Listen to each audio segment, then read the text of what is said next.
Саламатсыздар ма, құрметті білім алушылар. Бүгінгі дәрістің тақырыбы компрессорлық станцияда негізгі және қосалқы жабдықтарды монтаждау. Компрессорлық станция мұнай-газ саласында маңызды инфрақұрылымдық нысан болып табылады. Бұл қондырғылар газды тасымалдау мен өңдеу барысында қажетті қысымды қамтамасыз етеді. Біздің бүгінгі дәрісімізде компрессорлық станцияның негізгі және қосалқы жабдықтарының монтаждау процестерін қарастырамыз.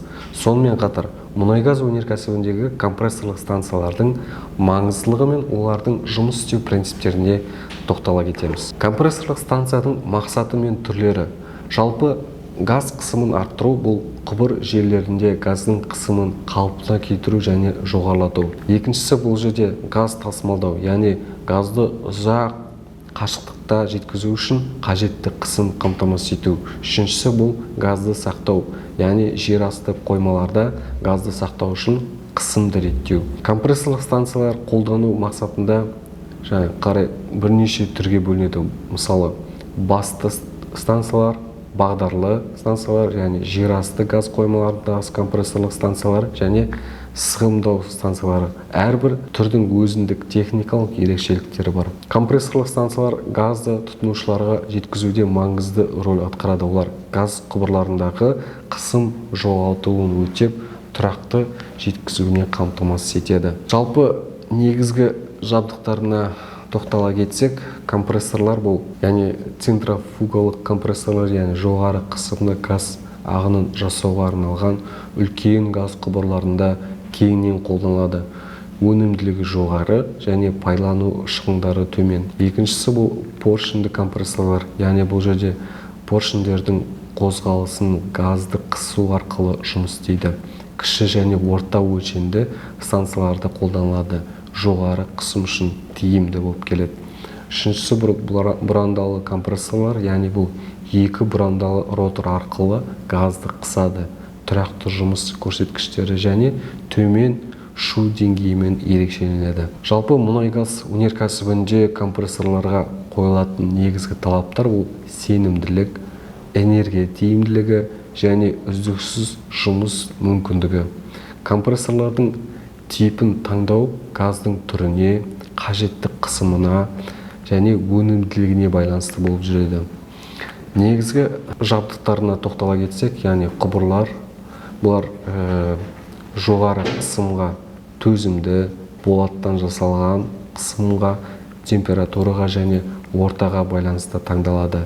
Яғни герметизация құралдары, яғни бұл жерде тығыздамалары, төсемдері және муфталар арқылы қосылыстардың герметикалығымен қамтамасыз етеді.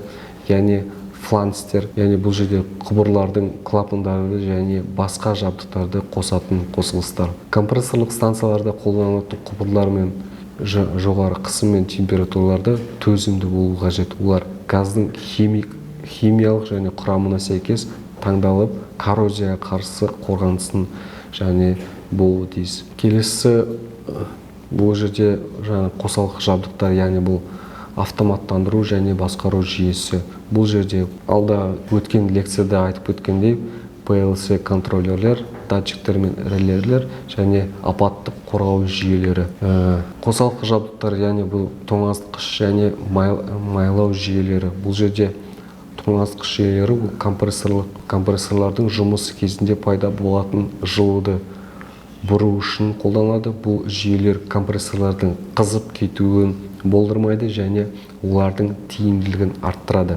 Яғни бұл жерде ауа тоңазытқыштары, су тоңазытқыштары, жылу алмастырғыштар.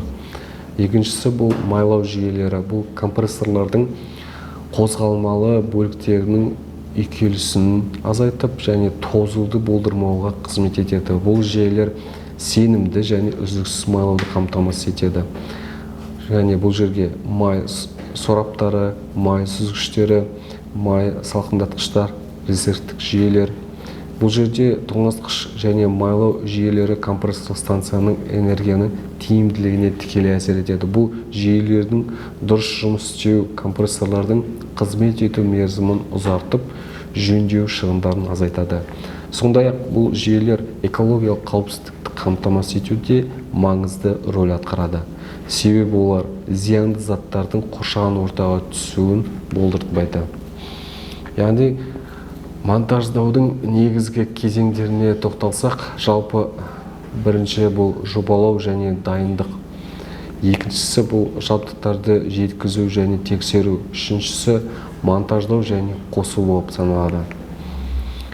Монтаждау кезіндегі стандарттар мен талаптарға тоқтала кетсек, жалпы қауіпсіздік нормалары бұл жерде біріншісі болып саналады, ең бастысы. Екіншісі техникалық стандарттар, үшіншісі бақылау және тексеру әдістері. Компрессорлық станцияларды монтаждау кезінде жұмыс аймағында қысым мен температура шектеулері қатаң сақталу керек. Монтаждау жұмыстары тек арнайы оқытылған және сертификатталған мамандармен жүргізілуі тиіс. Дұрыс құрал-саймандармен және бақылау әдістерін қолдану монтаждау сапасын арттырып, жабдықтардың қызмет ету мерзімін ұзартады. Барлық жұмыстар мен сынақтар құжатталып және қабылдау актілері арқылы жасалынады. Жалпы негізгі әдеттегі қателіктер мен оларды болдырмау шараларына тоқтала кетсек, бұл жерде біріншісі герметизация проблемалары, яғни бұл жерде фланцтік қосылыстардың дұрыс орнатылуы, тығыздықтардың сапасыз болуы. Екіншісі коммуникация мәселелері, яғни монтаждау тобы арасындағы үйлестіру қателіктері, техникалық құжаттаманы дұрыс түсінбеу. Үшіншісі және оператор біліксіздігі, яғни персоналдың жеткіліксіз оқытылуы, жабдықты дұрыс пайдаланбау себептері кездеседі. Бұл жерде герметизация проблемаларын болдырмау үшін фланцтік қосылыстарды монтаждау кезінде дұрыс тарту үшін қолдану және сапалы тығызғыштарды пайдалану қажет. Сондай-ақ монтаждау аяқталғаннан кейін герметикалық тексеру сынақтарын жүргізу міндеті. Коммуникация мәселелерін шешу үшін тұрақты кеңестер өткізіп, монтаждау жоспарын бірлесе талқылау керек. Барлық мамандар техникалық құжаттаманы жақсы түсініп, бір стандартты қолдану маңызды болып саналады. Оператордың біліксіздігі апатты жағдайларға әкелуі мүмкін. Сондықтан персоналды жүйелі түрде оқыту және біліктілікті арттыру маңызды. Жаңа жабдықпен жұмыс істеу алдында міндетті түрде оқыту жүргізілуі керек. Жалпы Қазақстан тәжірибесінен мысалдар келтірсек, 2001 жылы Қазақгаз өңдеу зауытында алғашқы заманауи компрессорлық станция орнатылды. Бұл жобада шетелдік технологиялар қазақстандық инженерлік біліммен ұштастырылды. 2008 жылы газ фракциялау бөлімшесіне арналған жаңа компрессорлық жабдықтар өткізілді. Бұл жабдықтар энергия тиімділігі жоғары және экологиялық таза технологияға негізделді. 2015 жылы бұл тоңазытқыш бөлімшелердің іске қосылуы жүзеге асырылды. Бұл жобада қазақстандық мамандар монтаждау жұмыстарын жүргізіп, халықаралық стандарттарға сай орындалды. 2020 жылы инженерлік инновациялық енгізілді, яғни Қазақстанның инженерлік компрессорлық станциялардың жұмысын оңтайландыратын бірқатар технологиялық шешімдерді енгізді.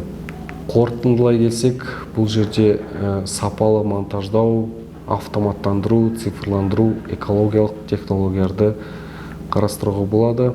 Жалпы Қазақстан мұнай газ секторында бәсекеге қабілетті болу үшін заманауи технологияларды игеріп, халықаралық стандарттарға сай жұмыс істеу қажет.